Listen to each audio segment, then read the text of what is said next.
آج کا انسان دنیا کو دل میں بسائے ہوئے ہے اور ہر وقت دنیا کمانے میں اپنی محنت لگائے ہوئے ہے۔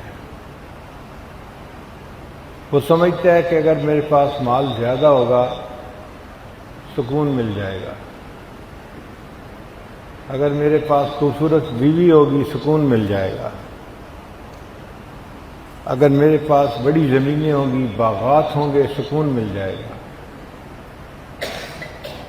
ہاں، ان سے جسمانی سکون تو مل سکتا ہے، روحانی سکون نہیں مل سکتا۔ اسی لیے جن کے پاس مال پیسہ بہت زیادہ ہوتا ہے ان کے دل اتنے زیادہ پریشان ہوتے ہیں۔ غریب آدمی تو ایک دفعہ مرتا ہے نا، یہ امیر لوگ بیچارے دن میں کتنی دفعہ جیتے ہیں اور کتنی دفعہ مرتے ہیں، ان کا حال اندر سے بہت برا ہوتا ہے۔ www.darsequran.com جسمانی سکون اور چیز ہے، روحانی اور قلبی سکون اور چیز ہے۔ اگر قلبی سکون ہم ڈھونڈتے پھریں گے دنیا میں تو وہ دنیا میں نہیں ملے گا۔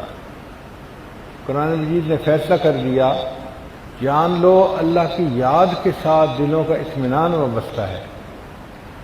نہ دنیا سے، نہ دولت سے، نہ گھر آباد کرنے سے سکون دل تو ملتا ہے خدا کو یاد کرنے سے۔ تو اللہ تعالیٰ کو یاد کرنے سے دل کو سکون ملتا ہے۔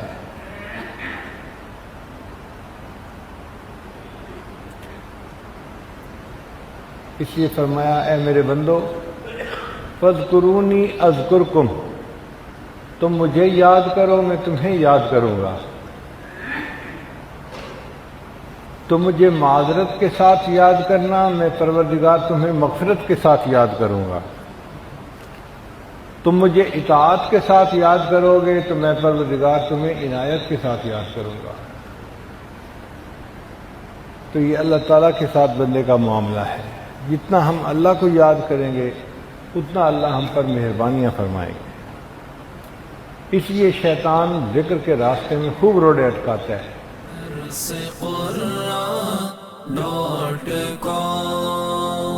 www.darsequran.com